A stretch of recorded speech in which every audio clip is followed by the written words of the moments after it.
It's time once again for Talking Bible with the Brandons, the only podcast that proves a Tennessee fan and an Alabama fan can get along. Here's your host, Pastors Brandon Pugh and Brandon Carter.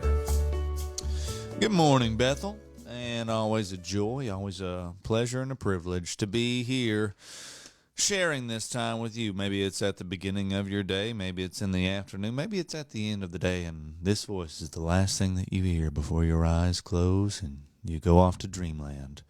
Regardless of what time it is a good time to be talking Bible. I like how you with the tried to Brandons. make your voice more soothing right there. Yes, it's very, as you're drifting Soothing. off to sleep Yes. there.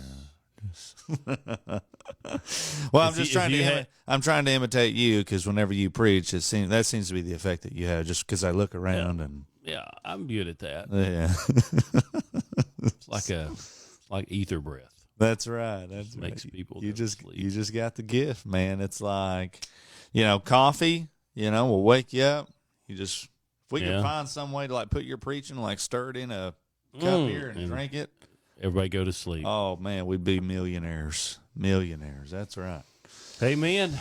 That's encouraging. Yeah, that's not how my preaching goes. Evidently, Michael Moose Stevenson says I'm just too loud, and there's no way you can sleep if I'm around. But that's not true either, because I've seen quite a few of you guys, and I won't even name you, but you know who you are, sleeping during my sermons as well. And I've been praying for you. Been praying for you. Calling out some people by name. Yeah, They used to do that in like churches in New England, like in colonial days. Oh yeah, man. They would preach the sermon, and then I forgot what the guy's role was called. He would get up, maybe another pastor or elder in the church, and then make specific application. Like, I want that job, man. Like, And I'm reading the Scarlet Letter right now. I guess I had to read that probably in high school, but I'm rereading Going that back right through now. And it's just interesting, the kind of the look at Puritan New England, which it's one of those things where the Puritans were incredibly godly people and get the wrong they get the shaft in terms of history. Sure. Okay, they're not what historians say. But there are some abuses, and I think what came over to America a lot of times in colonial New England may have been some extreme practices that they're talking about there. I don't know that was the case with every congregation. The Salem witch trials and all of that stuff. Everything is weird in the 1600s because it's such a different long world. time ago. Yeah, it's just a different time. Yeah. But maybe we need to bring back the practice. What was that guy? What was his role? I can't remember the name. But you could stand up. I'll preach, and you could stand up. Yeah, and make specific application to people in the congregation. Right. And I hope you were listening to that part where where he talked about jealousy. All right, maybe not. Yeah, man, just an idea. We throw thoughts around all the time here in the office, but something else we toss around in the office is Bible, and we find ourselves really in Ezra, beginning of Ezra, chapters 1 and 2. Brandon, what's the book of Ezra all about? Since we're getting into a new book, I mean, what? Just give us. Ezra is about the king of Persia. Mm-hmm. Darius, is that sending the people, Cyrus sending the people back to Jerusalem to rebuild the temple. That's really nice of him. Why would he do that? Well, it's kind of the theme of the book in some ways. It's the very first verse, and that's the one I picked. By the way. Me too. In the first year of Cyrus, king of Persia. Remember Darius and you got right. Cyrus? That the word of the Lord by the mouth of Jeremiah might be fulfilled. 70 years, Jeremiah had said, you'll be in exile for 70 years. Mm-hmm.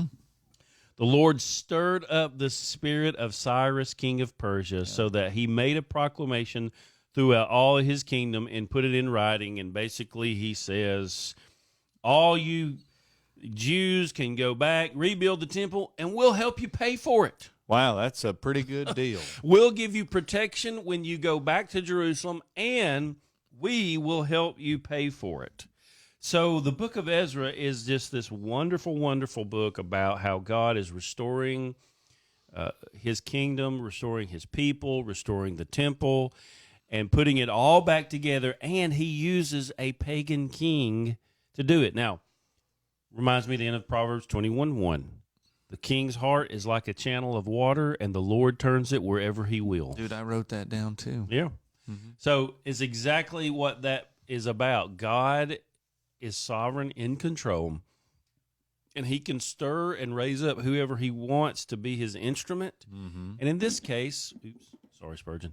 In this case, he stirs up a pagan king to rebuild a temple whose worship and the God of that temple says, do not worship pagan gods, the very pagan gods that Cyrus would be worshiping.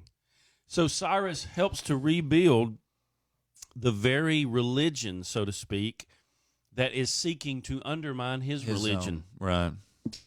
And that's simply because God stirred up Cyrus. Right, and because those gods don't exist and aren't real, and our God is, and he's the one actually working this thing out. He's and making the only this one thing that happen. could stir up the spirit of Cyrus. That's right. Yep. Yeah, I mean, so for me, and I don't know, maybe I'm just kind of a product of my time. I cannot help but think about, we currently we live in a world in which we are so concerned about who is on the throne, so to speak. Who are our leaders, who are our presidents there, and for me, it's like, I don't know. I'm not going to get too political here or whatever, but Donald Trump, he's not the godliest man that there ever was. And he certainly has moral flaws and things like that. But, he puts a lot of policies in place that are beneficial for, the church and the people of God there. And, we got an election coming up. It's going to be a very divisive time here. Oh, no. No, not with us, not with our social media or anything. Not with like the way things are right there. now.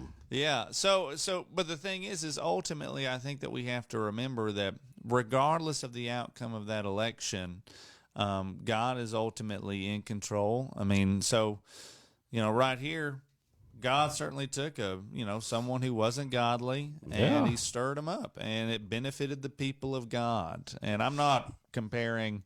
Maybe it sounds like I am comparing King Cyrus to Donald Trump here or whatever, but the idea there is God's going to do what God is going to do, regardless of who is on the throne, regardless of who our president or governor or mayor or whatever. So just not to lose heart if things don't go the way that you want them to go. That's right. Yeah, and it's a thing of he's going to do what he's going to do with those who are over us and in positions of power to benefit the spread of the gospel for his glory, to accomplish his redemptive purposes. And it's like, well, does that mean it's always going to be in our favor? Well, it depends on what you mean by favor. Sure. How do we know, for example, that the next president, let's say that president is anti-God and makes it very difficult to live as a Christian in this country? How do you know that's not best for the church? Right. So to experience in some places of suffering. In some places of the world, like China, where there is government persecution for church, the church is spreading and growing. Right. In many ways, it would put to shame what we do in the United States. You betcha. So we just assume that I think sometimes when things are going in our favor, and we define favor as things that seem to benefit us, we're flourishing and prosperous, and that must be God's hand. But when it's not now that his way, hand is against us. Now his hand, you don't know that. You don't know that. So you just have to be careful over-interpreting the events of the culture and what's going on, and realizing at the same time that God is in control. So I jotted down on this, why didn't God change Pharaoh's mind? When Moses went to Pharaoh, if God can change the heart of the king, when Moses went to Pharaoh, why didn't Pharaoh said, okay, y'all go ahead? Why did it take 10 plagues? Why did Pharaoh then chase them across the desert? Why didn't he just change his mind? Sure. So just supply them with everything they needed, and that's right. Right. And the answer is because he didn't. Because he knew doing it this way was the right way. And what the Bible says is, God hardened the heart of Pharaoh. He hardens whom he does. He gives mercy to whom he does. And he did it to show his power and his glory to the rest of the world in conquering Pharaoh. So just God he knows a lot more than we do, okay? So we may not understand it, but it's real important that our trust be in him and not in whoever's on the throne, Oh, yeah, absolutely. A lot of the rest of the reading here is just kind of, a lot of numbers here. It is. It's kind of before he gets into the story, he's basically doing a little bit of numbers, like the book of Numbers. He's telling you in very historic detail who went back, who they came from, with exact numbers. Which attests to the accuracy or the authenticity of the Bible. There are not ancient books like this. Right. It's very different. And it's just, again, trying to show you this is a historical record. Mm-hmm. Yeah, absolutely. Well, anything else on Ezra 1 and 2? No, I think we're done. I know what you're trying to do, though. What am I trying to do? You know we're not at 15 minutes, and you're just trying to drag it out because you feel compelled to go the full time. The people, they want it, Michael, Brandon. They desire it. Some of them are still trying to doze off to dreamland, all right? And they need a few more minutes just of hearing your voice. Get them over the hump as you slowly and softly go back to sleep. If Barry White were here, the guy from Soul Train. Oh, yeah.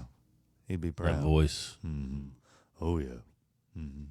All right, guys. We won't take any more of your time here today or anything like that, but we will find ourselves back in Ezra, and we will be in Ezra for quite some time. Yeah, chapters 3 through 4. Read ahead, and we're going to see how this whole thing turns out. So we will see y'all then. Thanks for listening to the Bible with the Brandons.